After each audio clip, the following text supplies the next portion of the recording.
আপনি বিশ্বনবীর মুখনিসৃত এই বাণীগুলো যদি শোনেন যে কিয়ামতের আলামতের ব্যাপারে বিশ্বনবী কি বলেছে, শুনলে আপনার গা শিহরিয়ে উঠবে।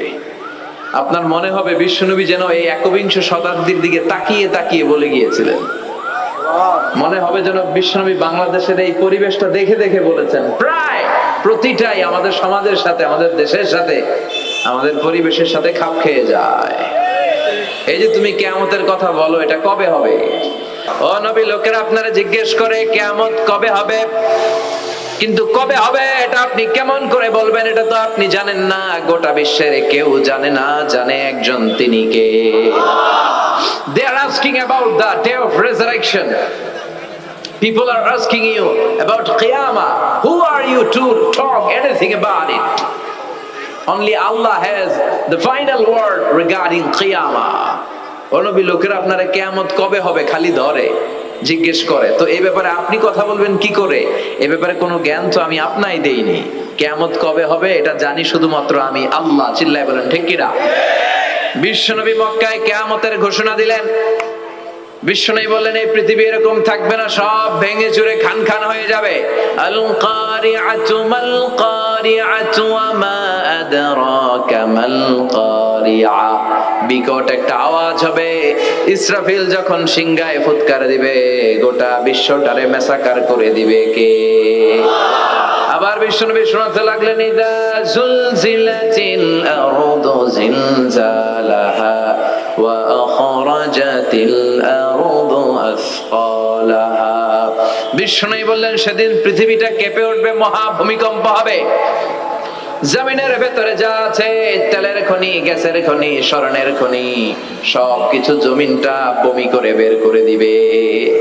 আবার বিষ্ণু বলতে লাগলেন ইদা রুজ্জাতিল আরদু রাজ্জাও ওয়া বুসাতিল জিবালু বাসসা। সুবহানাল্লাহ পড়েন। জমিনটা কেঁপে উঠবে, পাহাড়গুলো ভেঙে চুরে দুমড়ে মুচড়ে যাবে, গোটা বিশ্বটা কেঁপে উঠবে, সাগরের বুকে দাউ দাউ করে আগুন জ্বলবে। সেই দিনটা হচ্ছে কিয়ামতের দিন। বিশ্বনবীর মুখ থেকে বারবার বারবার বারবার এই কিয়ামত কিয়ামত শুনতে শুনতে কাফেরদের মনের ভিতরে ভয় ঢুকে গেছে। কাফেররা মনে মনে কয় এই মুহাম্মদের তো কোনোদিন মিথ্যা কথা বলতে শুনি নাই। শুনছে? বিশ্বনবী ওনার পুরো জীবনে একটি মিথ্যা কথা বলেছেন? একটি অসত্য কথাও তিনি বলেছেন? ওদের মনের ভিতরে ভয় ঢুকে গেছে, কিরে মুহাম্মদ যা বলে তাই তো হয়। এই যে মুহাম্মদ বারবার বারবার কিয়ামতের কথা বলতেছে, যদি সত্য হয়, যদি, চলো মুহাম্মদের জিজ্ঞেস করি যে এই যে কিয়ামতের কথা তুমি বলো, এটা কবে হবে? সুবহানাল্লাহ পড়বেন না? সবাই এসে জিজ্ঞেস করলো, মুহাম্মদ তুমি তো মিথ্যা বলো না, তুমি সত্যবাদী as-সাদিক আল-আমিন, তুমি বলো কিয়ামত হবে। আমাদের জানতে বড় মন চায় কিয়ামত যে হবে, কিয়ামতটা কবে হবে? আল্লাহ তখনই আয়াত নাজিল করে বললেন, নবী ওরা জিজ্ঞেস করে কিয়ামত কবে হবে, কিন্তু আপনি বলবেন কেমনে? বলতে পারে একজন, তিনি কে? ইন্নাস সাআতা লাআতিয়াতুন লা রাইবা ফিহা ওয়ালাকিন্না আকসারান নাসি লা ইউমিনুন। আল্লাহ বললেন কিয়ামতটা হবেই হবে, এতে কোনো সন্দেহ নাই। সন্দেহ আছে নাকি? এটা কিন্তু ঈমানের সাথে সম্পৃক্ত। কিয়ামত যে হবে আমাদের কারো সন্দেহ আছে? কেউ কিয়ামতকে ঠেকা রাখতে পারবে না, এটা হবে। কিন্তু কবে হবে কেউ জানে না, একজন ছাড়া, তিনি কে? ইন্নাল্লাহা ইনদাহু ইলমুস সাআহ। আল্লাহর কাছে আছে এই কিয়ামতের জ্ঞান, কেউ এই জ্ঞান রাখে না। সাইয়েদনা জিবরাইল বিশ্বনবীকে একবার প্রশ্ন করলেন, ইয়া রাসূলুল্লাহ সাল্লাল্লাহু আলাইহি ওয়াসাল্লাম, মাতাস সাআহ, এই যে আপনি কিয়ামতের কথা বলেন, এই কিয়ামতটা কখন হবে? বিশ্বনবী বললেন, মাল মাসউলু আনহা বিআ'লামা মিনাস সাইল। ও জিবরাইল, তুমি যেমনি জানো না, আমিও জানি না। সুবহানাল্লাহ পড়ে। যারা জিজ্ঞেস করা হয়েছে সে জিজ্ঞাসাকারীর চেয়ে ভালো জানে না। মানে তোমার যা দশা আমারও একই দশা, তুমিও জানো না, আমিও জানি না, তো জানে কে? আল্লাহ। আবার এক সাহাবী বললেন, ইয়া রাসূলুল্লাহ মাতাস সাআ, কিয়ামত কবে হবে? বিশ্বনবী কোন উত্তর না দিয়ে আবার সাহাবীরে প্রশ্ন করলেন, বললেন, ওয়া মাযা আ'দাতা লিস-সাআ, কিয়ামত কবে হবে জানার জন্য পাগল হলে কেন? কিয়ামতের জন্য তুমি কি প্রস্তুত করে রেখেছো? সাহাবী বলে, মা আ'দাতু লাহা শাইআন ইয়া রাসূলুল্লাহ, ইয়া রাসূলুল্লাহ আমি কিয়ামতের জন্য কিছুই প্রস্তুত করতে পারি নাই। ইল্লা আন্নী উহিব্বুল্লাহ ওয়া রাসূলুহু, তবে একটা জিনিস আছে, সেটা কি? সেটা হচ্ছে আমি আল্লাহরে আর আল্লাহর রাসূলরে বড় ভালোবাসি। বিষ্ণু বললেন ফাইন্নাকা মা আমান আহবাবতা, তুমি তো ভালো জিনিসে জোগাড় করেছো, জেনে রাখো তুমি যাদেরকে ভালোবাসো কিয়ামতের দিন জান্নাতে ঢুকে কিয়ামতের পরে জান্নাতে তাদের সাথেই তুমি থাকবা। যার সাথে যার ভালোবাসা তার সাথেই তার জান্নাত। চিল্লায় বলেন ঠিক কি না? এই কিয়ামত হবেই, এই কিয়ামতে কেউ ঠেকায় রাখতে পারে না। আর কিয়ামত কবে হবে এটা কেউ জানেও না, এমনকি জিবরাইলও জানতেন না। সাইয়েদনা জিবরাইল এমনকি বিশ্বনবী মুহাম্মদ রাসূলুল্লাহ সাল্লাল্লাহু আলাইহি ওয়াসাল্লামও জানতেন না, জানে শুধু একজন, তিনি কে? কিন্তু অনেকে দেখবেন ইদানিং কালে বলে ফেলে যে অমুক সালে কিয়ামত, 25 সালে কিয়ামত, 30 সালে, 35, 40। এটা বলার ক্ষমতা আপনারা দিয়েছে কে? এটা তো মিনাল উমুর আল গায়বিয়া, অদৃশ্যের খবর। অদৃশ্যের খবর তো কেউ জানে না, কে জানে? অদৃশ্যের খবরের ব্যাপারে কিছু বলতে চাওয়া মানে অদৃশ্যের ব্যাপারে হস্তক্ষেপ করা, এটা কুফরি। কথা বলেন। এজন্য কিয়ামত কবে হবে এক্সাক্ট টাইম আমরা কেউ জানি না, এটা আল্লাহ জানেন, বিশ্বনবীও জানতেন না। তবে বিশ্বনবী কিয়ামতের কিছু আলামত আমাদের সাথে শেয়ার করেছেন। বিভিন্ন নসিহাতে, বিভিন্ন আলোচনায় বিশ্বনবী মুহাম্মদ রাসূলুল্লাহ তিনি বর্ণনা করেছেন যে কিয়ামতের আগ দিয়ে গোটা বিশ্বের, গোটা পৃথিবীর সামাজিক অবস্থা, রাষ্ট্রীয় অবস্থা, পারিবারিক অবস্থা এরকম এরকম হবে। কি কি আলামত বিশ্বনবী বলে গেলেন আমাদের জানার দরকার আছে না নাই? আমরাও কিন্তু অবাক করা কোনো কাণ্ড দেখলে বলে ফেলি এটা কিয়ামতের আলামত, বলি না? কথা বলেন।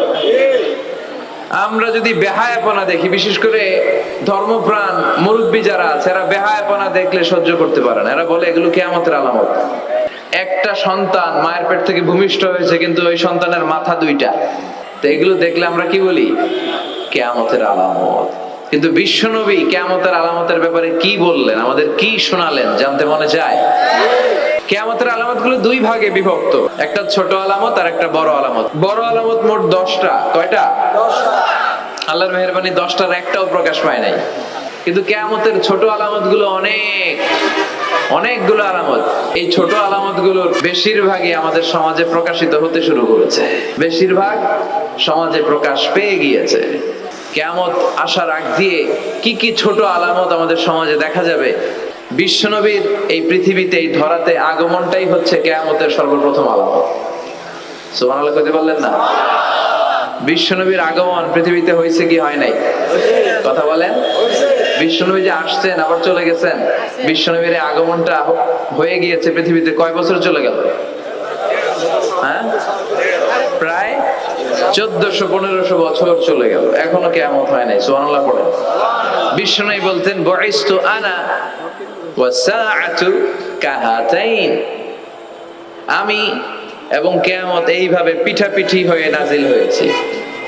এই আঙ্গুল থেকে এই আঙ্গুলের মাঝখানে যেমনি তেমন কোনো ব্যবধান নাই, আমি বিশ্বনবী আর কিয়ামতের মাঝখানেও তেমন কোনো ব্যবধান নাই। বিশ্বনবী সাহাবাদেরকে বুঝাতে যে প্রায় এরকম আঙ্গুল ব্যবহার করতেন, ইশারা দিতেন, আঁকা ঝোঁকা করতেন। এখন আধুনিক শিক্ষা পদ্ধতিতে এগুলো ব্যবহার হতে শুরু হয়েছে। এগুলো সব বিশ্বনবীর মেথোডোলজি। সুবহানাল্লাহ পড়বেন না? বিশ্বনবী আবার আরেক জায়গায় বলেছিলেন আনা ওয়া কাফিলুল ইয়াতীমি কাহাতাইন, আমার আঙ্গুলের দিকে দেখতেছেন? হ্যাঁ, আনা ওয়া কাফিলুল ইয়াতীমি কাহাতাইন, আমি আর ইয়াতীমের রক্ষণাবেক্ষণকারী জান্নাতে এরকম কাছাকাছি থাকবো। এই দুই আঙ্গুল যেমনি কাছাকাছি, আমি আর এতিমের রক্ষণাবেক্ষণকারী এরকম জান্নাতে থাকবো কাছাকাছি। আমরা এখন রক্ষণাবেক্ষণ করব কি? এতিমের সম্পদ লুণ্ঠনের ক্ষেত্রে আমরা 1 নাম্বার। চিল্লায় এখন ঠিক কিনা? এতিমের মাথায় হাত বুলিয়ে দিলে আল্লাহ খুশি হয়ে যায়। এতিমদেরকে ভালোবাসলে আল্লাহ তারে ভালোবাসে। এতিমের জন্য দান সদকা করলে তার মর্যাদা বাড়ায় দেয় কে? আল্লাহ। আমাদের এলাকাগুলোতে এতিমখানা নাই? আমাদের সমাজে এতিম আছে না নাই? তার বাবা নাই, তার মা নাই, এতিম। আপনি তার ঘরে খাবার পৌঁছে দেন, আপনার আব্বার কবরটারে জান্নাতে টুকরা বানায় দিবে কে? আল্লাহ। ইয়াতিম মিসকিনদেরকে সহায়তা করবেন, দান সদকা ওইখানে করবেন। ওইদিকে টাকা না দিয়ে মাজারে যে টাকা দেয় এরকম লোক আছে না নাই? মাজারে টাকা দেওয়া যাবে অপ্রয়োজনে? মাজারে কেন টাকা দিবেন? ওখানে একজন লোক শুয়ে আছে, পড়ে আছে, ওনার টাকা লাগবে? টাকা লাগবে আমগো জীবিত যারা আছে আমাদের। কথা কন। গরিব, দুস্থ, সুবিধা বঞ্চিত মানুষ যারা আছে তাদের টাকা লাগবে। এজন্য মাজারে যে মানত করা যাবে? মানত করতে হবে একজনের নামে চিৎকার করে বলেন চিনি কে?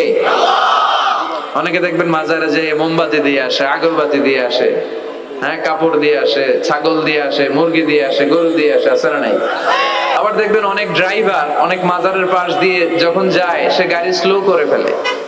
ড্রাইভারকে জিজ্ঞেস করেন যে তুমি স্লো করলা কেন, সে বলে এখানে বাবার মাজার, বাবা অনেক গরম, গাড়ি উল্টায়া দিবার পারে। কি করতে পারে? আচ্ছা, গাড়ি উল্টালে কি হয়? দুর্ঘটনা হয়, মানুষ মারা যায়। যারা মানুষ মারে এরা কি বাবা নাকি ডাকাত? তো এ কেমন আল্লাহর ওলি, সে মানুষ মেরে ফেলে। আপনি একটু আকল খাটালে আপনি বুঝতে পারবেন যে এগুলোর সাথে ইসলামের কোনো সম্পর্ক নাই। ইসলাম শিখায় চাইতে হবে একজনের কাছে, যা সালতা ফাসআলিল্লাহ, ফরিয়াদ করবা তো কার কাছে করব? চাইতে হবে কার কাছে? ছেলে চান কে দিবে? মেয়ে চান কে দিবে? ছেলে মেয়ে দুইটা চান কে দিবে? ব্যবসায় সফল হতে চান কে দিবে? জান্নাতি হতে চান কে দিবে? আল্লাহ ছাড়া কেউ কিছু দিতে পারে? বিশ্বনবী মুহাম্মদ রাসূলুল্লাহ সাল্লাল্লাহু আলাইহি সাল্লাম কি আমাদের কিছু দিতে পারে? এই জন্য ওনার কবরে যেও চাওয়া যায় না, ওনারে সালাম দেওয়া যায়। ওখানে যে বিশ্বনবীকে সালাতু সালাম পাঠানো যায়, কিন্তু বিশ্বনবীরে বলা যায় না ইয়া রাসূলুল্লাহ আমার একটা মেয়ে দেন, আমার একটা ছেলে দেন, ইয়া রাসূলুল্লাহ আমার নির্বাচনে পাশ করাইয়া দেন। বিশ্বনবীর কবরের সামনে দাঁড়িয়েও চাওয়া যায় না। তো বিশ্বনবীর কবরের সামনে দাঁড়িয়ে কিছু চাইলে সৌদি পুলিশ হাতের মধ্যে লাঠি দিয়ে বাড়ি মারে, দাঁড়াতেই দেয় না। যে এখানে কি চাও তুমি? সামনে কেবলা, কেবলামুখী হও। এই বিশ্বনবী যার কাছে যাইতেন তার কাছে চাও, তিনি ছাড়া কিচ্ছু করার ক্ষমতা গোটা বিশ্বে কারো নাই। আল্লাহর ধনভাণ্ডার কত বিশাল! তিনি আমাদের সবাইকে যদি জান্নাতুল ফেরদাউস দিয়ে দেয়, ওনার জান্নাতের মধ্যে ঠেলাঠেলি হবে তো না? কথা কর। বিশ্বনবী 8টা জান্নাতের যে স্টেজ, এই 8টার সবগুলাই থাকবে না, উনি থাকবে জান্নাতুল ফেরদাউস। কোনটায় থাকবে? তাহলে আমরা থাকবো কই? ইনশাআল্লাহ করবেন না? নবী থাকবে একটাই, আমরা আরেকটাই। এটা সম্ভব? অন্য কোন জান্নাত দিয়ে আমাদের বুঝ দেওয়া যাবে? আমরা আল্লাহর কাছে বলবো, আল্লাহ আমগো নবী যেদিকে, আমরা থাকবো বিশ্ব নবী থাকবে জান্নাতুল ফেরদাউস, আমরাও থাকবো ফেরদাউস। ইনশাআল্লাহ পড়েন। এত বিশাল জান্নাত, কোনো ধাক্কা ধাক্কি নাই। জান্নাতের এক একটা দরজা চিনেন তো না? বিশ্বনবী যখন জান্নাতের দরজার বর্ণনা দিচ্ছেন, বিশ্বনবী বলছেন ইন্নাল মিসরাআইন মিন মাসারি'আল জান্নাহ মা বাইনা মাক্কাহ ওয়া হাজার। ও সাহাবারা, জান্নাতের দরজাগুলো কত বড়, শোনো শোনো। বিশ্বনবী বললেন সৌদি আরবের মক্কা শহর থেকে বাহরাইনের হাজার শহর যত লম্বা, জান্নাতের এক একটা দরজা তত লম্বা। তার মানে এক এক ধাক্কায় কয়েকশো কোটি লোক জান্নাতে ঢুকে যাবে। তো ওই জান্নাতে আমরা সবাই যদি ফেরদাউসে থাকি, আল্লাহর কোনো ঘাটতি আছে? ওই আল্লাহরে থইয়া মাজারে যায়, ওই আল্লাহরে না ডেকে বাবারে ডাকে, ওই আল্লাহর কাছে না যে মাজারে যে লাল শালু দিয়ে আসে। দেখবেন যে লোকটা মাজারে মশারি দেয়, ওর বাপের ডেঙ্গু রোগ, ওর মারে মশায় কামড়ায়, ওর বাবারে মশায় কামড়ায়। বাপ মার কাছে যায় না। বাপ মা যে কত বড় পীর সাহেব, গোটা বিশ্বের পীর সাহেবরা যদি একটা দোয়া করে আর বাবা মা যদি আরেক পাশে দোয়া করে, বাবা মার দোয়া আগে আগে কবুল হয়ে যাবে। এজন্য চাইতে হবে একজনের কাছে, তিনি কে? বিশ্বনবী যখন বুঝাতেন, মাঝে মাঝে হাতের ইশারায় বুঝাতেন। সুবহানাল্লাহ পড়েন। বিশ্বনবী যখন বুঝাতেন, মাঝে মাঝে প্রশ্ন করে বুঝাতেন। উত্তরটা করতে পারে না, তখন বিশ্বনবী উত্তর বলে দিতেন। যখন উত্তর করতে যে ঠেকে যায় একটা ঠেকা ঠেকা ভাব, তখন যখন উত্তরটা জানা হয়, ওই উত্তর আর ভোলা হয় না। কথা বলেন। বিশ্বনবী সাহাবাদেরকে প্রশ্ন করলেন, ইন্না মিনাশ শাজারাতি শাজারাতুন লা ইয়াসফুতু ওয়ারাকুহা। ও সাহাবারা, গাছের মধ্যে, বৃক্ষলতার মধ্যে এমন একটা বৃক্ষ আছে, এমন একটা গাছ আছে, যেই গাছের কোনো পাতা ঝরে না। মাসালুহা কামাসালুল মুমিন, ওই গাছের দৃষ্টান্ত মুমিনের দৃষ্টান্তের মতো। বলো তো, হাদিসুনি মা হিয়া, দেখি তোমরা পারো কিনা ওই গাছটা কি? কেউ পারে না। কেউ বলে ওই গাছ, কেউ বলে মরুভূমির ওই ক্যাকটাস গাছ, কেউ বলে গুলমলতা, কেউ বলে ওইটা, কেউ বলতে পারে না। বিষ্ণু বললেন কারোটা হয়নি। ইন্নাহা নাখলা, এটা হলো খেজুর গাছ। সাহাবারা ভাবছে খেজুর গাছ তো প্রত্যেক ঘরের পিছনে পিছনে, এটা ধরছে নাকি? ধরলে তো কঠিনটাই ধরবে। এজন্য সাহাবাদের প্রত্যেক বাড়ির পাশে খেজুর গাছ। ওইদিকে মন যায় না, মন গেছে দূরে, দেখি তো কোন গাছ, খুঁজে পায় না। সুবহানাল্লাহ পড়ে। এই যে বিশ্বনবীর শিখানোর পদ্ধতি, education system, how to teach the children, আপনি ছাত্রদেরকে কিভাবে পড়াবেন এটা বিশ্বনবী হাতে কলমে আমাদেরকে শিখিয়ে গিয়েছে। ওই মজলিসে আব্দুল্লাহ ইবনে উমর রাদিয়াল্লাহু আনহু আর ওনার বাবা ওমরে ফারুক দুইজনই উপস্থিত ছিলেন। বাড়িতে যাওয়ার পরে ছোট্ট আব্দুল্লাহ ইবনে উমর সাইয়েদনা ওমরে ফারুককে বলেন, আব্বা, বিশ্বনবী যে আজকে প্রশ্নটা করছিল আমি কিন্তু উত্তর জানতাম। সুবহানাল্লাহ কইবেন না? ওমরে ফারুক বললেন, বলো কি, তুমি জানতা যেটা খেজুর গাছ? আব্দুল্লাহ ইবনে উমর বলে, না আমি আবি, হ্যাঁ আমি জানতাম। তো বললে না কেন?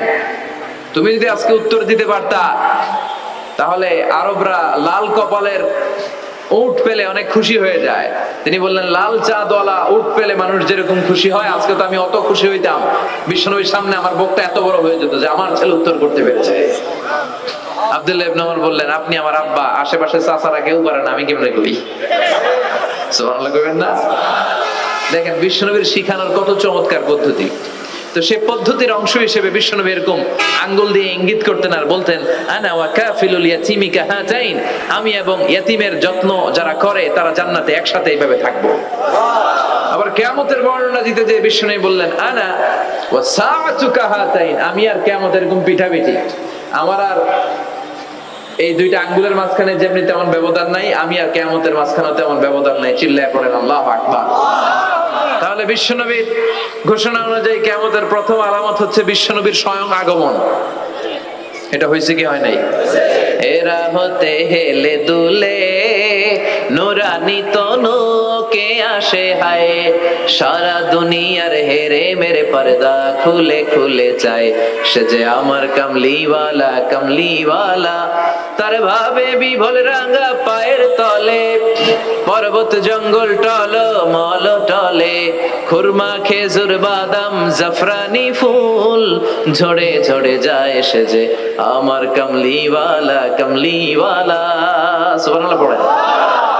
আপনি চাইলেও আপনার ঈমান বাঁচাতে পারছেন না। আমরা চাই আমার চোখটা হেফাজত করব, পারছি না।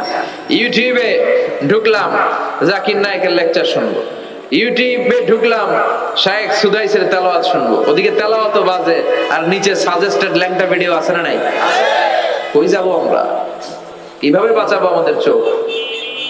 বায়ে অশ্লীলতা দেখে ডানে তাকাই, দেখি ওদিকে অশ্লীলতা, উপরে তাকাই ওদিকে অশ্লীলতা, আমরা যাব কই?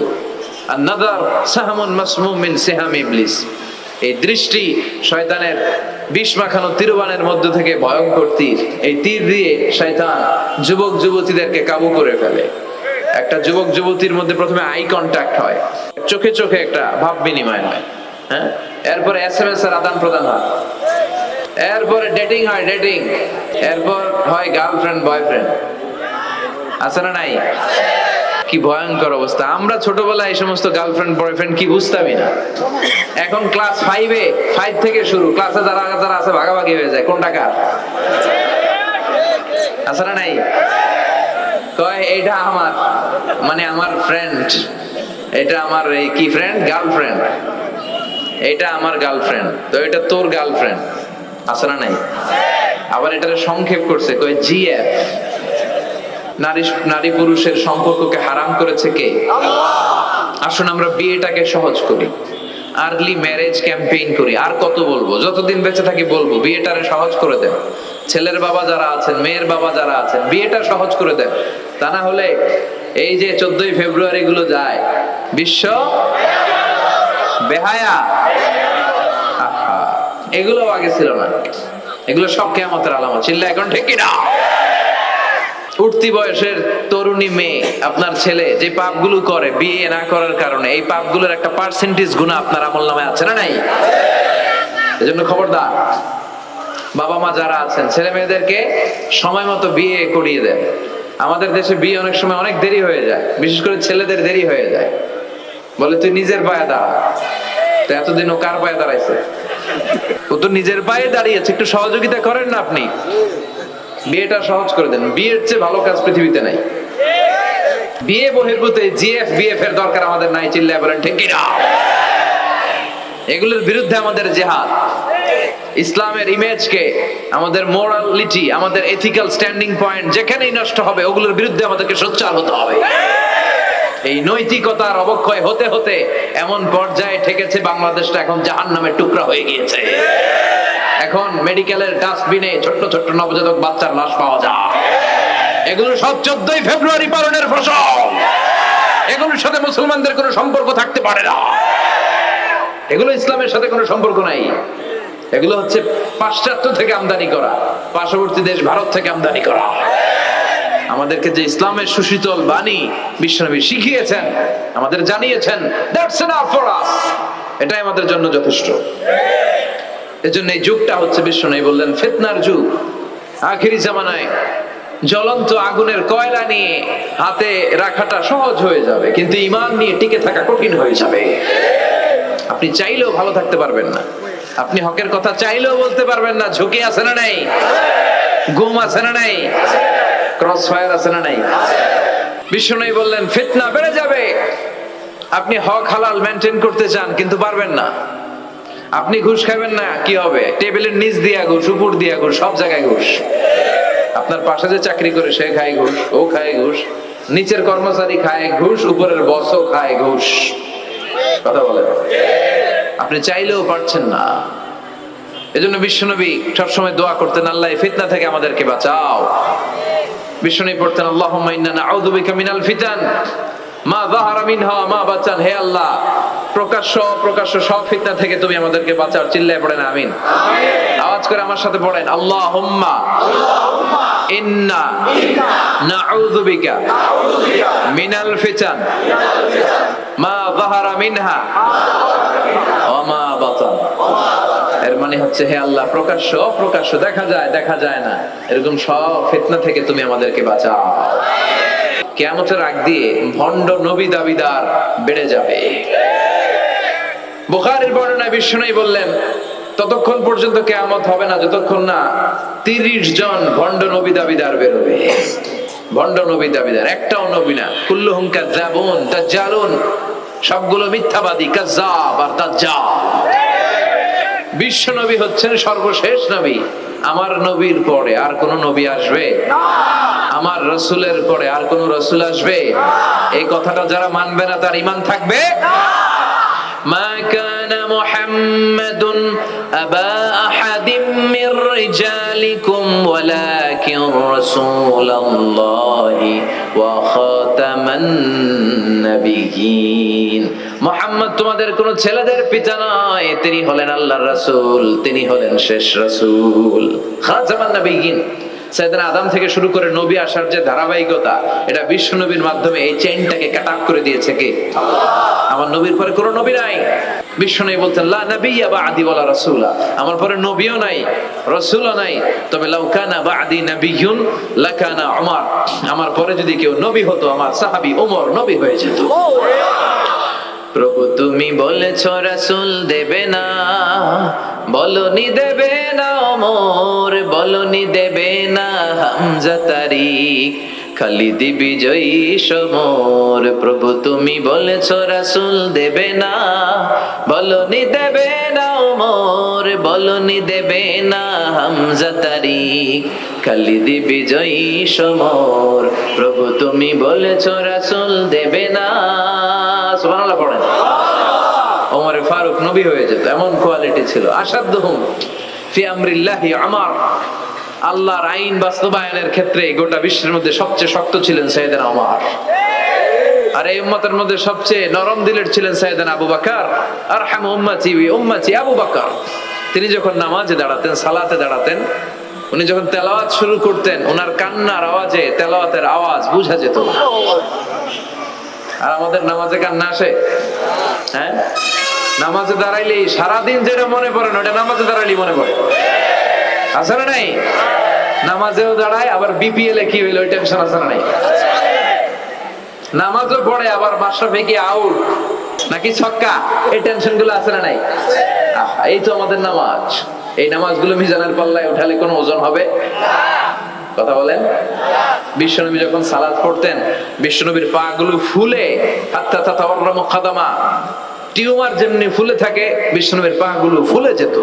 তাহাজ্জুদ পড়তে পড়তে দাঁড়িয়ে থাকতে থাকতে হাত দুইটা প্যারালাইজড হয়ে যেত, আর নাড়াতে পারে না। এরপরে তিনি হাত ছেড়ে দিতেন প্রশান্তির জন্য, এরপরে হাত ছেড়ে দিয়ে কেরাত পড়তেন, আবার যখন ভালো লাগতো আবার ধরতেন। সুবহানাল্লাহ পড়তেন। আলী কারামাল্লাহু ওয়াজহার পায়ের ভেতরে এক যুদ্ধে তীর ঢুকে গেল। এই তীর টেনে বের করা যায় না, তীর টান দিলে উনি চিৎকার মারে, জখম হয়েছে অনেক ভিতরে।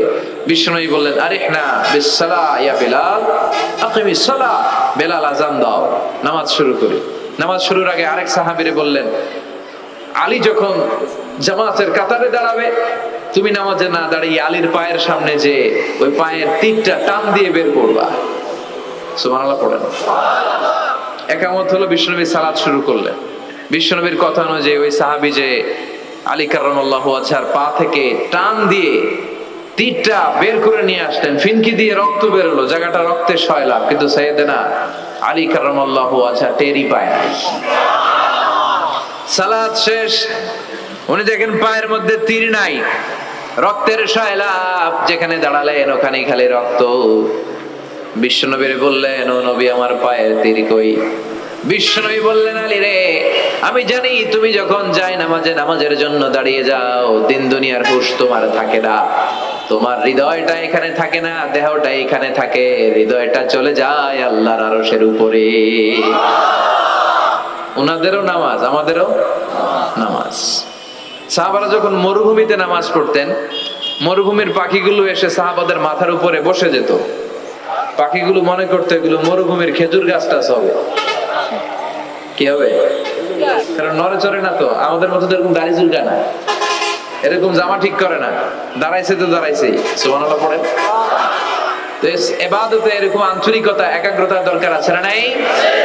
বিশ্বনবীর পরে কোন নবী হবে না, কিন্তু বিশ্বনবী বললেন কিয়ামতের আগে এরকম অনেক ভণ্ড নবী দাবিদার বের হবে। বিশ্বনবীর সময়কালেই এক ভণ্ড নবী দাবিদার বের হয়েছিল, ওর নাম হচ্ছে মুসাইলামাতুল কাযযাব। এসে বলে, মুহাম্মদ আন-নবুওয়া নিসফুন লাকা ওয়া নিসফুন লি, তুমি একা নবী নও, নবুয়ত অর্ধেক তোমার অর্ধেক আমার, আমারটা আমারে বুঝায় দাও। বিষ্ণু বললেন, তোরে বুঝাই দেবো, আনতা লাস্তা মুসাইলামা ফাকাত, আনতা মুসাইলামাতুল কাযযাব, আজ থেকে তুই শুধু মুসাইলামা না, তুই ভণ্ড মুসাইলামা, তুই মিথ্যাবাদী মুসাইলামা। এই যে ভারতবর্ষের ইন্ডিয়া পাকিস্তান, এখানে পাঞ্জাব একটা এলাকা আছে, নাম শুনছেন?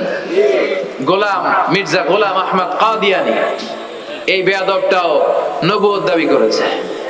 নাউজুবিল্লাহ পড়তে পারলেন না? সে প্রথমে দাবি করছে আমি শেষ নবী, এরপরে সে দাবি করছে আমি ইমাম মাহাদি, এরপর সে দাবি করছে আমি ঈসা আল মাসিহ। এই ভণ্ডটার অনুসারী বাংলার জমিনে আছে না নাই?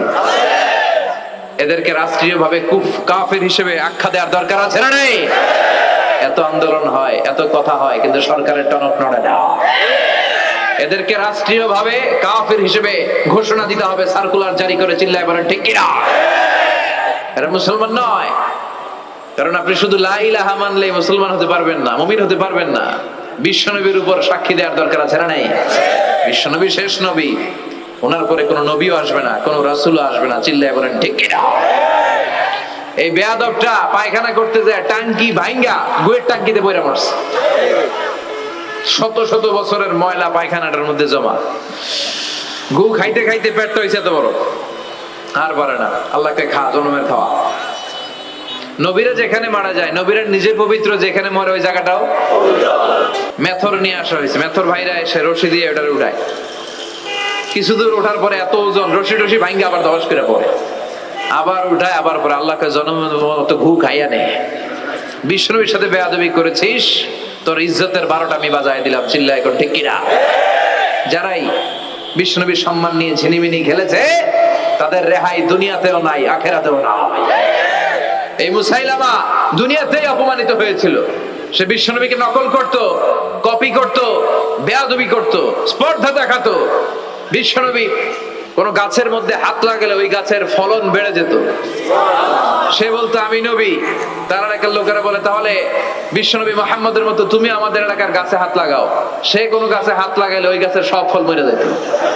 বিশ্বনবী কোন লোনা পানির কুয়ার ভেতরে অজু করে কুলির পানি ফেললে ওই লোনা পানির কুয়া মিঠা পানির কুয়াতে পরিণত হতো। আর এই বদমাসটা যদি মিঠা পানির কোন কুয়ার মধ্যে কুলি ফেলাইতো, ওইটা লোনা পানির কুয়া হয়ে যেত। মদিনাতে আসার পরে মদিনার নিউ বর্ন বেবিদেরকে বিশ্বনবীর কাছে নিয়ে আসা হতো। বিশ্বনবী তাদেরকে তাহনিক করাতেন। তাহনিক মানে খেজুর হালকা একটু খেয়ে বিশ্বনবী লালা লাগিয়ে, বিশ্বনবী লালা মোবারকটাই বাচ্চার ঠোঁটের মধ্যে বিশ্বনবী লাগিয়ে দিতেন। এখন বিশ্বনবী নাই, আলেমদের কাছে যাবে। খতিব, এলাকার বড় খতিব হুজুরের কাছে যাবেন, হাফেজ সাহেব হুজুরের কাছে যাবেন, হুজুর মধু খেয়ে বাচ্চার মুখে লাগাই দিবে। উনি যে সবসময় কোরআন পড়েন, ওনার সিনাতে যে কোরআন, ওইটার বরকত আছে না নাই? বিশ্বনবী তাহানিক করতেন, খেজুর খেয়ে ওই লালা মিশ্রিত খেজুর বাচ্চার মুখে লাগিয়ে দিতেন আর বাচ্চার মাথায় হাত বুলিয়ে দিতেন। বিশ্বনবীর হাত মদিনার যে সমস্ত নবজাতক বাচ্চাদের মাথায় লেগেছে, বাচ্চাদের মাথার চুল বড় করে দিয়েছে কে? সেও বিশ্বনবীর মতো অ্যাক্টিং করতো। তার কাছে নবজাতক বাচ্চা নিলে সেও তাহনিক করতো, তাহনিক করার সাথে সাথে বাচ্চা বমি শুরু করে দিত। আর মাথায় হাত লাগায় দিলে মাথার চুল বাড়াতো, বড় কথা আজীবনে বাচ্চাগুলো টাক মাথা থাকতো। কি করতো?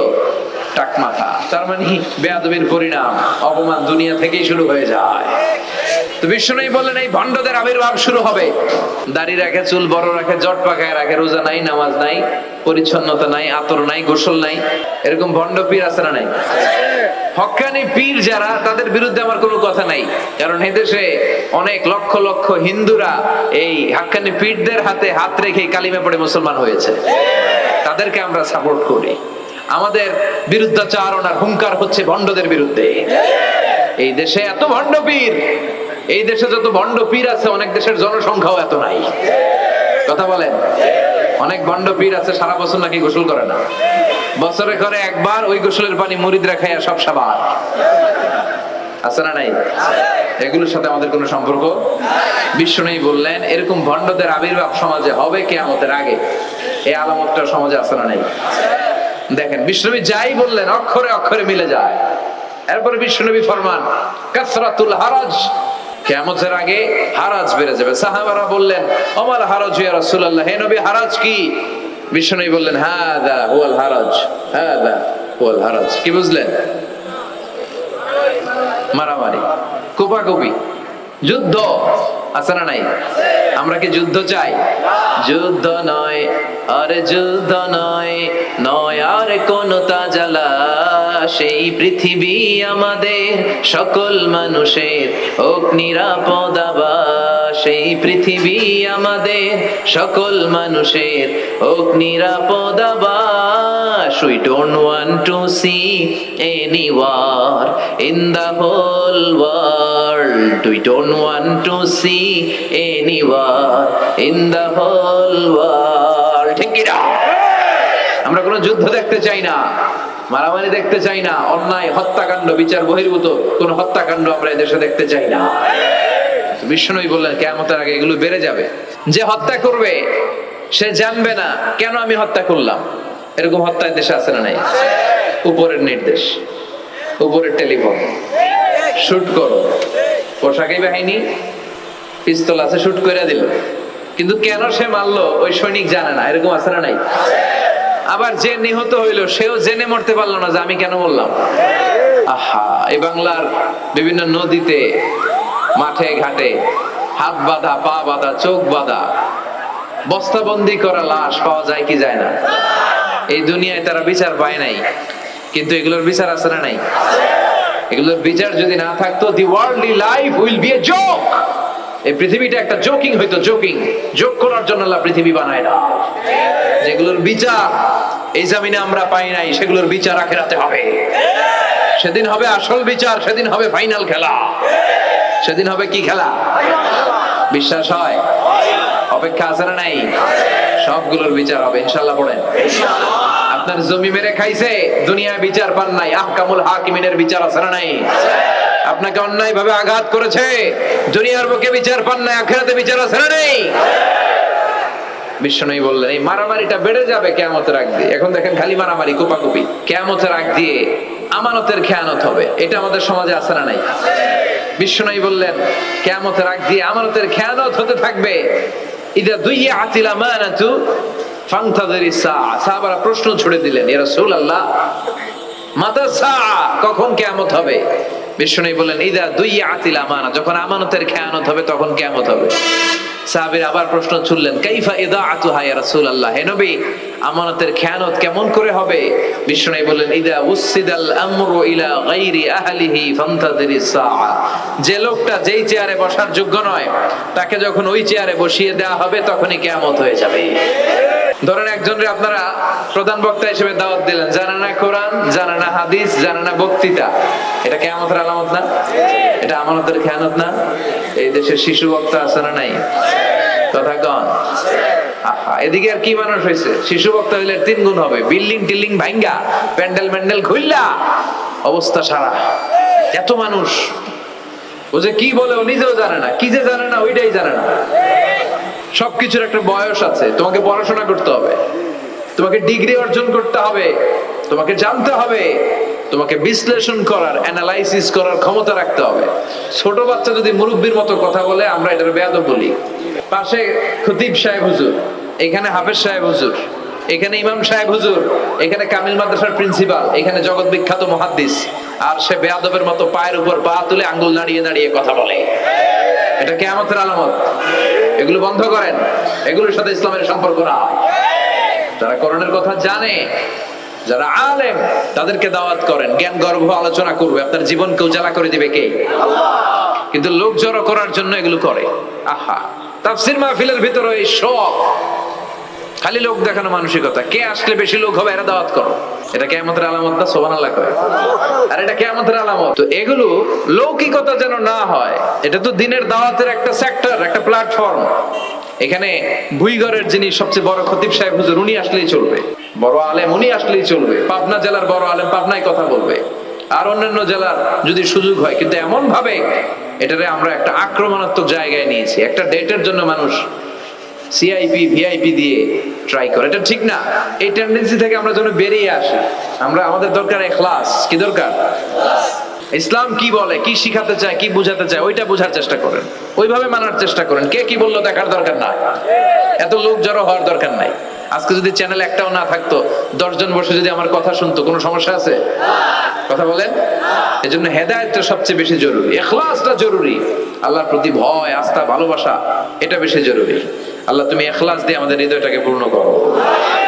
তাহলে এই যে লোক যে চেয়ারে বসার যোগ্য না, ওই লোক যদি ওই চেয়ারে বসে, কিয়ামতের আলামত আছে না নাই? চেয়ারম্যান হওয়ার যোগ্যতা যদি না থাকে, যদি চেয়ারম্যান হয়ে যায়, হ্যাঁ, সাইয়্যিদুল কওমি খাদিমুহুম, নেতা হবে তারা যারা মানুষকে খেদমত করবেন। খেদমত করার জন্য 1.5 কোটি টাকা খরচ করে চেয়ারম্যান ইলেকশন করে, 5 কোটি টাকা। এগুলো কেন? এই ট্রেডিশন দেশে আসলো কেন? উনি টাকা খরচ করবে কেন? ওনার চা খাওয়ানো আর সিগারেট খাওয়ানো লাগবে কেন? উনি তো আমাদের খাদেম হওয়ার জন্য আসছে। উনি জনপ্রতিনিধি হয়ে দাঁড়াবে, যাকে আপনারা পছন্দ করবেন ভোট দিবেন না। হাজার হাজার কোটি টাকা, শোডাউন, সব আছে না নাই? কিয়ামতের আলামত। মসজিদের সভাপতির সাথে মসজিদের কোনো সম্পর্ক নাই, আছে না নাই? সব সভাপতিকে আমি এক পাল্লায় মেপে দিচ্ছি না, বেশিরভাগের এই অবস্থা। ভালো 2-1 আছে, আমি জেনারেলাইজ করছি না। সভাপতি তো হবেন তিনি যার সাথে মসজিদের দরদ বেশি, মায়া বেশি, মসজিদে যায় বেশি, ঠিক কি না? এখন বছরে ওনার একবার খুঁজে পাওয়া যায় না উনি সভাপতি, উনি সেক্রেটারি, উনি ক্যাশিয়ার, আছে না নাই? তার মানে উনি এখানে বসার যোগ্য ছিল না, ওনারে বসানো হয়েছে। যেই লোক যেই চেয়ারে বসার যোগ্য না, তারা যখন ওই চেয়ারে বসিয়ে দেওয়া হবে, বিষ্ণু বললেন, তখনই কিয়ামত হয়ে যাবে। কিয়ামতের আলামত আমানতের খেয়ানত। এটা অনেক বড় বিষয়। আমার সম্পদ আছে, এই সম্পদটা আল্লাহর দেয়া, আমার কাছে আমানত।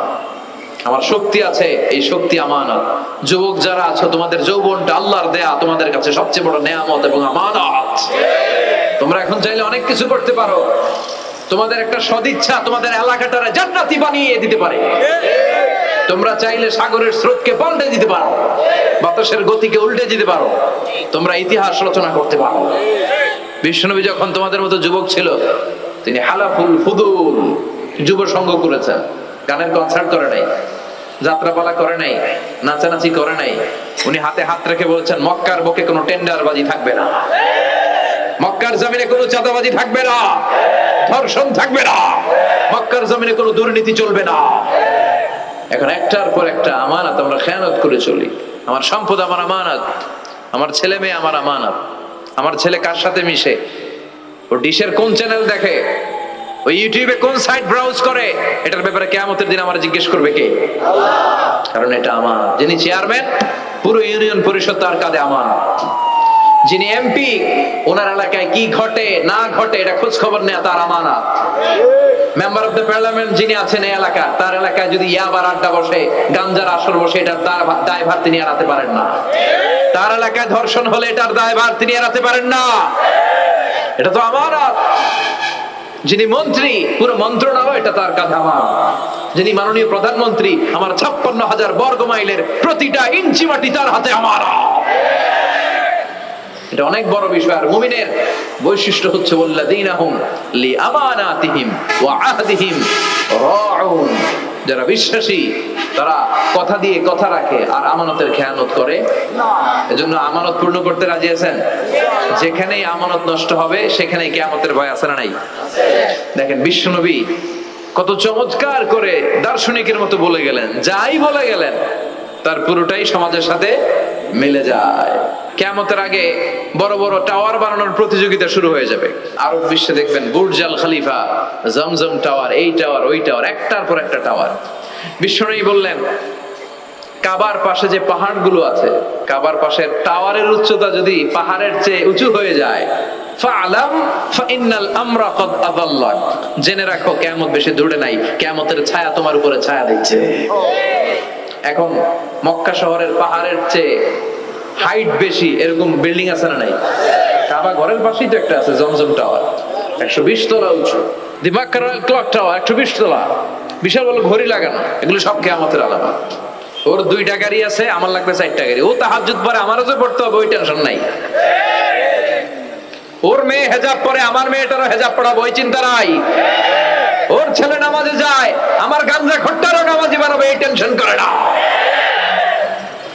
খালি সম্পদ কেমনে বাড়াবে, দুনিয়াবি চিন্তা। এই পৃথিবীটা একটা ধোঁকা, এই পৃথিবীটা একটা ধোঁকা। একটু থামেন, sit down and think about death. মৃত্যু সম্পর্কে ভাবেন। The most certain thing in our life is death. আমাদের জীবনের সবচেয়ে সুনির্দিষ্ট নিশ্চিত বিষয়টা হচ্ছে মরণ। মরা লাগবেই, চলে যেতে হবেই, ঠিক কিনা? কিন্তু এই দুনিয়ার মায়াজালে আটকে পড়ে আমরা আখিরাতকে, মৃত্যুকে বেমালুম ভুলতে বসেছি। বিশ্বনবী বললেন কিয়ামতের আগে মানুষের টেন্ডেন্সি হবে, মানুষ বড় বড় ইয়াতাতাওয়ালুনা ফিল বুনিয়ান, people will start to compete constructing high rises building in the cities. সমাজে বড় বড় টাওয়ার বানানো শুরু করে দেবে। এটা আছে না নাই? এরপর বিশ্বনবী বললেন যুহুরুন নিসা আল কাসিয়াত আল আরিয়াত আল মাইলাত আল মুমিলাত। কিয়ামতের আগে পোশাক পরিহিতা নেকেড উলঙ্গ নারীদের সংখ্যা বেড়ে যাবে, ভয়ঙ্কর। বিশ্বনবী বললেন কাসিয়াত আল আরিয়াত আল মাইলাত আল মুমিলাত। পোশাক পরিহিতা উলঙ্গিনী মানে বোরকাও পড়বে, বোরকাওয়ালি। তিনি বোরকা পড়েন কিন্তু টাইট ফিটিং বোরকা। তো এতে আপনি, আমার মায়েরা, আমার বোনেরা, আমি আপনাদেরকে সবসময় সম্মান দিয়ে কথা বলার চেষ্টা করি, একটু বোঝেন। এই যে আপনি টাইট ফিটিং এর বোরকাটা পরলেন, এতে লাভটা হলো কি? আপনার দেহের উঁচু নিচু ভাঁজ টের পাওয়া যায়, আপনার সৌন্দর্য প্রকাশ পেয়ে যায়। হেজাব আল্লাহ এমনি এমনি দেয় নাই, যার সম্মান বেশি ওটার প্যাকেট বেশি। কথা কন। ডায়মন্ডের আংটি ওই রাস্তার মধ্যে বিক্রি করে না? স্বর্ণের আংটি না, ওইটা স্পেশাল মার্কেটে বিক্রি করে। কোন মার্কেটের সামনে পুলিশ রাইফেল নিয়ে দাঁড়ায় থাকে না, কিন্তু স্বর্ণ মার্কেটের সামনে রাইফেল আছে না নাই? ভিতরে স্পেশাল সিকিউরিটি আছে না নাই? গ্লাস ফিটিং করা, ওইখানে সিকিউরিটি আলাদা, স্পেশাল লকার আছে না নাই? কারণ এটার দাম বেশি, তাই এটা পর্দা বেশি, প্যাকেট বেশি। সুবহানাল্লাহ পড়েন।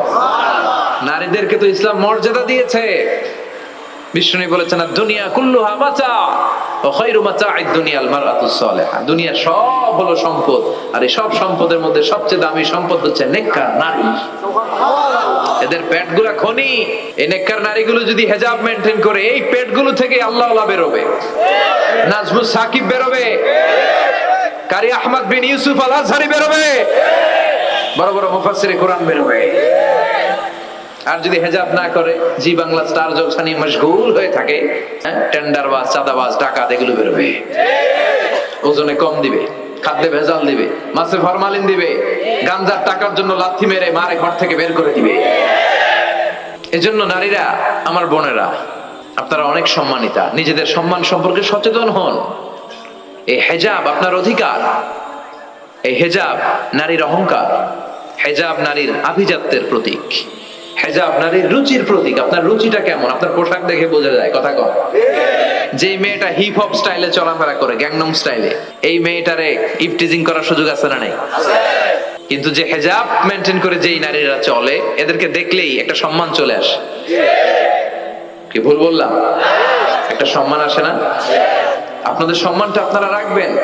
বিষ্ণু বললেন যুহুরুন নিসাল কাসিয়াতাল আরিয়াতাল মাইলাতাল মুমিলা, কিয়ামতের আগে পোশাক পরিহিত উলঙ্গিনী নারী বেরোবে। লা ইয়াজিদনা রিহাহা লা ইয়াদখুলনাল জান্নাতা ওয়া লা ইয়াজিদনা রিহাহা। এই নারীগুলো জান্নাতে তো প্রবেশ করবেই না, জান্নাতের ঘ্রাণও নাকে লাগবে না। ওয়া ইন্না রিহাহা তুজাদু মিন মাসিরাতি 500 সানা। আর জান্নাতের ঘ্রাণ 500 বছর দূরের রাস্তা থেকে টের পাওয়া যায়। খেয়াল করে বুঝেন, এখান থেকে জান্নাতে পৌঁছতে আরো 500 বছরের রাস্তা। কয় বছরের? এত দূরে থাকতেই জান্নাতের সুবাতাস এসে আপনার নাকে ধাক্কা লাগবে। সুবহানাল্লাহ পড়বেন না? এই নারীগুলো জান্নাতে যাবে না, জান্নাতের ঘ্রাণও পাবে না। এজন্য বাবা যারা এসেছেন সচেতন হন। আপনার মেয়ে চাইলেই যে কোনো ড্রেস আপনি তাকে কিনে দিতে পারেন না। মায়েরা যারা আমার কথা শুনছেন, আপনার মেয়ে আবদার করবে, সে তো ছোট, সে কি বুঝে? কিন্তু দেখবেন অনেক বিয়ের অনুষ্ঠানে আমি দেখেছি, মায়ের বয়স হচ্ছে 60, মায়ের হাত মোজা পা মোজা, বোরকা লাগাইছে 2টা, পাশে ষোড়শী অষ্টাদশী তন্নি সুন্দরী সুস্নিগ্ধা এক মেয়ে, বয়স মাত্র 18, ওর বুকে ওড়না নাই, ওটা গলায় শোভা পাচ্ছে। 60 বছরের বুড়া মহিলার দিকে কেউ তাকাবে? ওনার তো ডেট এক্সপায়ার্ড, ডেট এক্সপায়ার্ড। ওনার সৌন্দর্য যা ছিল সব শেষ।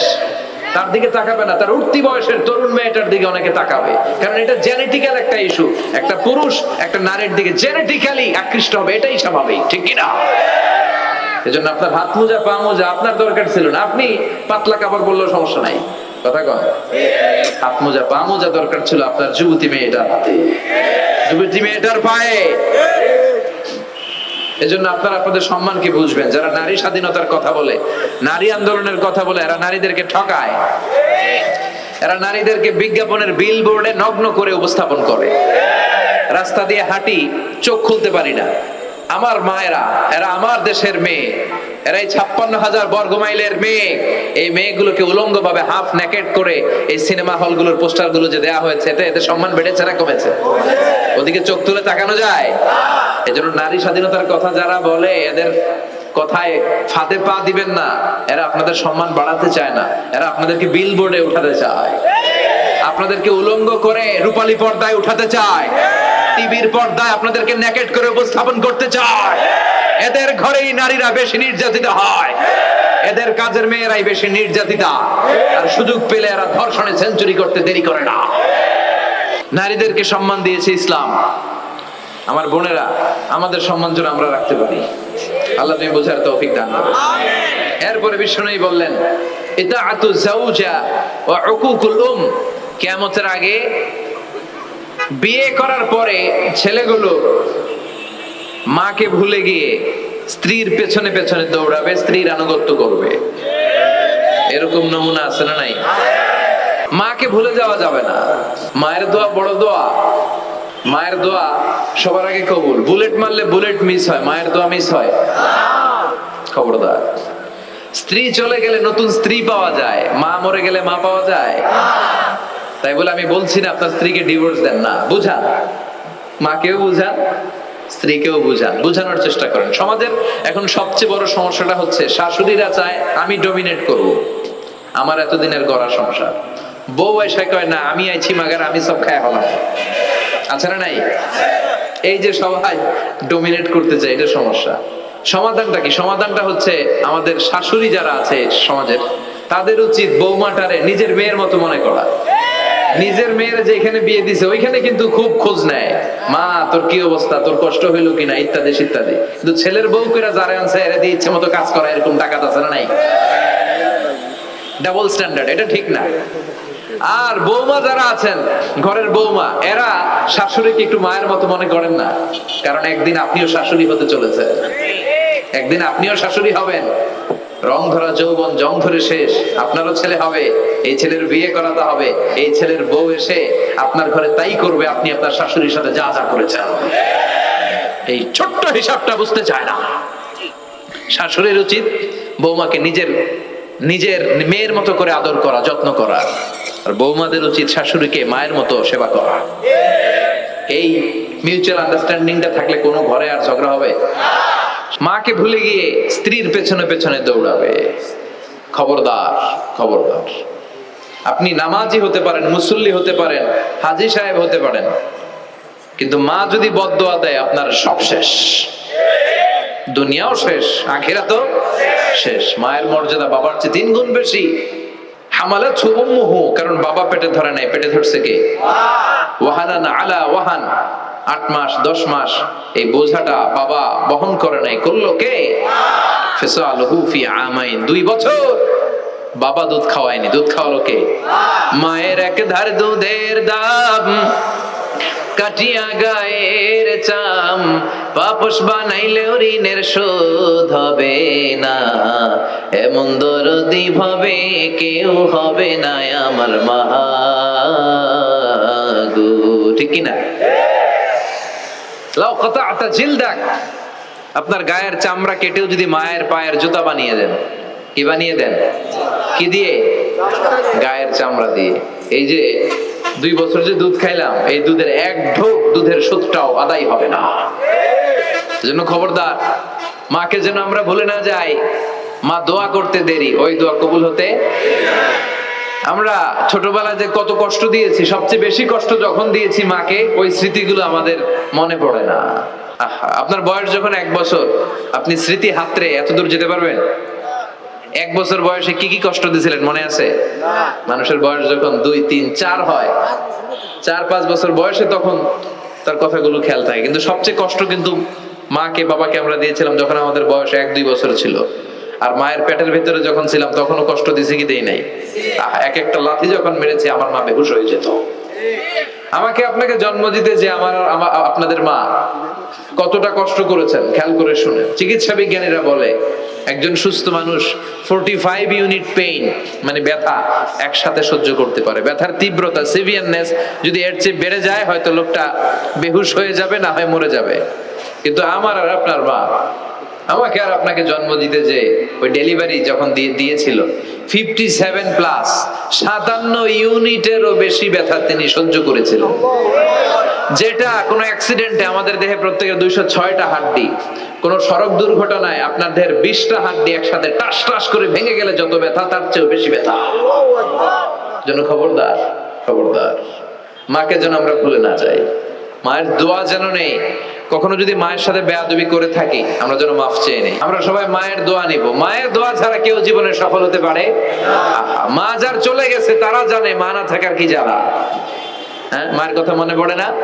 যখন রাত্রি নিঝুম, এই চোখে ঘুম, একলা শূন্য ঘরে, তোমায় মনে পড়ে মাগো, তোমায় মনে পড়ে, জানি তোমার দোয়া পেলে উঠব সকল বাধা ঠেলে, তোমার দোয়া সকল কাজে ঝরছে মাথায় পড়ে, তোমায় মনে পড়ে মাগো, তোমায় মনে পড়ে, যখন রাত্রি নিঝুম, এই চোখে ঘুম, একলা শূন্য ঘরে, তোমায় মনে পড়ে মাগো, তোমায় মনে পড়ে। ঠিক কি না? আমরা যারা মা হারা, বাবা হারা, আল্লাহর কাছে আমরা কামনা করি, আল্লাহ আমাদের বাবা মাকে তাদের কবরগুলোরে তুমি জান্নাতের টুকরা বানিয়ে দাও। বিষ্ণু বললেন যুখরুফাতুল মাসাজিদ ওয়াত তাবাহি বিহা, কিয়ামতের আগে মসজিদ নিয়ে অহংকার শুরু হয়ে যাবে। ওই মসজিদ টাইলসের মসজিদে আমরা এসি লাগাবো, ওইটাতে 3 তলা করছে আমরা 5 তলা করবো, ডিজাইন করব এগুলা, কিন্তু আমরাও যে নামাজ পড়বো এই চিন্তা নাই। কথা কন। মসজিদের সৌন্দর্য হচ্ছে মুসল্লি দিয়ে, কি দিয়ে? কিন্তু আমাদের মসজিদগুলো মুসল্লি শূন্য। ফজরের সালাতে বেহাল দশা, কথা বলেন। জোহরের সালাতে বেহাল দশা, আসরের বেহাল দশা, মাগরিবে একটু বাড়ায় আসে আবার বেহাল দশা, কথা বলেন। এজন্য মসজিদে গিয়ে সালাত পড়তে হবে। মসজিদ নিয়ে বাড়াবাড়ি করা যাবে না, দলাদলি করা যাবে না। মসজিদকে আমরা এত ডিজাইন করি, এটাও নিষেধ। মসজিদের সামনের দেয়ালে ঘড়ি টড়ি, লাইটিং ফাইটিং এগুলো যত কম দেয়া যায়, তাহলে দৃষ্টিটা ওইদিকে যাবে না। লাইট টাইট সবকিছু পেছনে হবে। যার ঘড়ি দেখা দরকার পেছন থেকে দেখে নেবে, সামনের জায়গাটা হবে ফ্রেশ। কিন্তু এরকম মসজিদ বাংলাদেশে খুঁজেই পাওয়া যায় না, কথা বলে। বিশ্বনবীর মসজিদ ছিল বুখারীর বর্ণনা, ওয়া কানা সাকফুল মসজিদে জারিদুন নাখাল, বিশ্বনবীর মসজিদে নববীর ছাদ ছিল খেজুর পাতা দিয়ে তৈরি, ডালা দিয়ে তৈরি ছাদ। আর মসজিদে নববীর ফ্লোর ছিল বালুর ফ্লোর, বৃষ্টি হলে কাদামাটি হয়ে যেত। বিশ্বনবীর সাহাবীরা বর্ণনা করেন, রাআইতু রাসূলুল্লাহি সাল্লাল্লাহু আলাইহি ওয়াসাল্লাম ইয়াসজুদু ফিল মাই ওয়াত তিন, কাদামাটির উপরে বিশ্বনবী সিজদা দিচ্ছেন, নামাজ পড়ছেন। সালাম ফিরিয়ে বিশ্বনবী যখন সাহাবীদের দিকে মুখ ফিরিয়ে বসে তাসবিহ পড়তেন, সাহাবারা বর্ণনা করেন, রাআইতু আসারা তিনি ফি জাবহাতি, বিশ্বনবীর কপাল মোবারকে আমরা কাদার মাটি দেখতে পেয়েছি। আর আমাদের মসজিদে খালি টাইলস, কই তোরা ঢাকায় টাইলস, আমরা উজবেকিস্তান থেকে টাইলস নিয়ে আসব। আছে না নাই? এজন্য মসজিদ দিয়ে যেন আমরা দলাদলি না করি, মসজিদটার জন্য হেদায়েতের মার্কাজ বানাই। রাজি আছেন তো? বাচ্চাদেরকে মসজিদে যেতে দিবেন, আমি সব জায়গায় বলি। অনেক মুরব্বীরা আছে বাচ্চাদেরকে মসজিদে ঢুকতে দিতে চায় না, আছে না নাই? বাচ্চা ঢুকাইলে রেগে যায়। রেগে যান কেন? ওর বয়সে তো আপনি মসজিদের দিকে আসার খান নাই, মসজিদের দিকে উল্টায় পরে আসারও তো খান নাই। ও আসতে যাচ্ছে, আসতে দেন। বাচ্চারা মসজিদে আওয়াজ করবে, এতে কোনো সমস্যা নাই, বাচ্চারাই তো আওয়াজ করবে, আপনি করবেন? বাচ্চারা লাফালাফি করলে ভাল লাগে, 80 বছরের বুড়া মানুষ লাফ দিলে ভাল লাগবে? কথা কন, বিশ্রী দেখা যাবে। বাচ্চারা এরকম লাফালাফি করবে। তুরস্কের বিভিন্ন মসজিদের দেয়ালে ফেস্টুনে ব্যানারে লেখা থাকে, নামাজ চলা অবস্থায়, জামাত চলা অবস্থায় যদি পিছনে বাচ্চাদের আওয়াজ চিল্লাপাল্লা শুনতে পাওয়া না যায়, তাহলে ভবিষ্যৎ প্রজন্ম নিয়ে তোমাদের চিন্তায় থাকা উচিত। পিছনে বাচ্চাদের আওয়াজ নাই, তার মানে আমার নাতিপুতি, আমার ছেলেমেয়েরা তো নামাজি হচ্ছে না।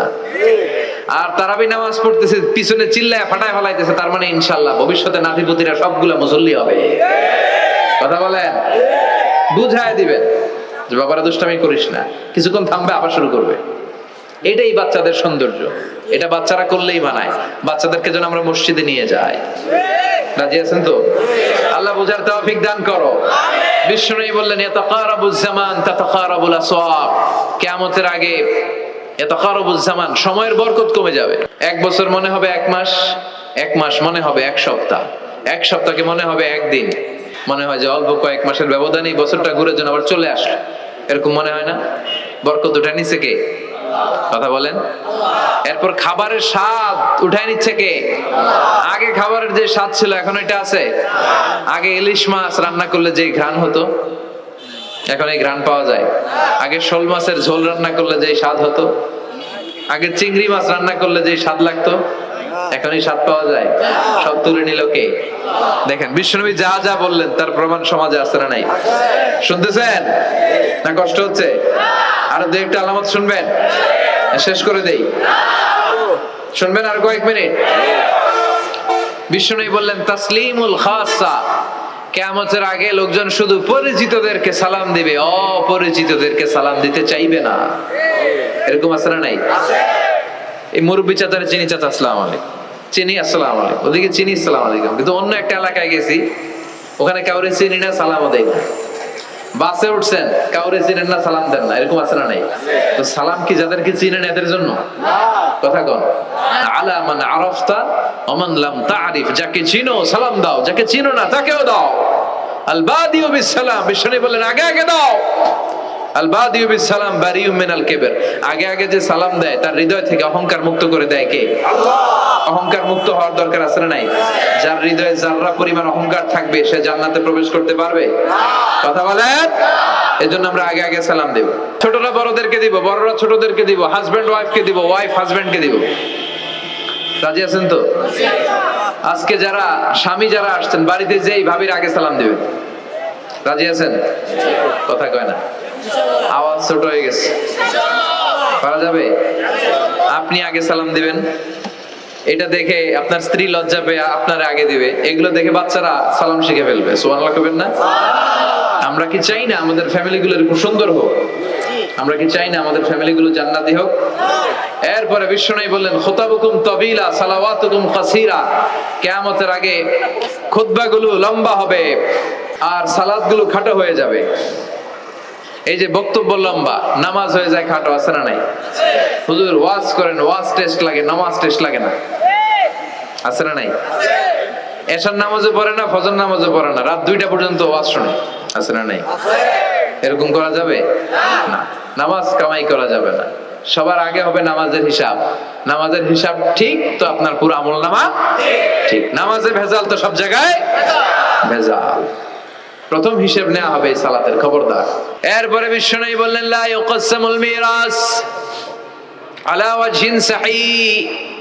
বিশ্বনবীর হাদিস থেকে এরকম বর্ণনা পাওয়া যায়, এর মাফহুম হচ্ছে লা ইউকাসসামুল মিরাস আলা ওয়াজহিন সাহিহ, সহিহ পদ্ধতিতে মিরাজ বণ্টিত হবে না। লিযযাকারি মিসলু হাযযিল উনসায়াইন, সব বাবাদেরকে আল্লাহ বললেন উত্তরাধিকারের বন্টন নীতি তুমি মেনে ছেলে মেয়েদের মধ্যে বন্টন করে দিবা। ছেলেরে দিবা যদ্দূর, মেয়েরে দিবা অর্ধেক। কার আইন? কথা বলেন, আইনটা কার? ছেলেরে যদি 2 লাখ দেন, মেয়েরে চিল্লায় বলেন, ছেলে 2 লাখ পেলে মেয়ে কয় লাখ? ছেলে 4টা বাড়ি পেলে মেয়ে কয়টা বাড়ি? অনেক বাবা আছে মেয়েরা কয় মা তোর বাইরে সব দিয়ে দিলাম, তোর লেগে দোয়া করে দিলাম। মেয়ের লেগে কি করে দেয়? আর ভাইরে সব দিয়ে দেয়। এগুলো ডাকাত। এগুলো কি?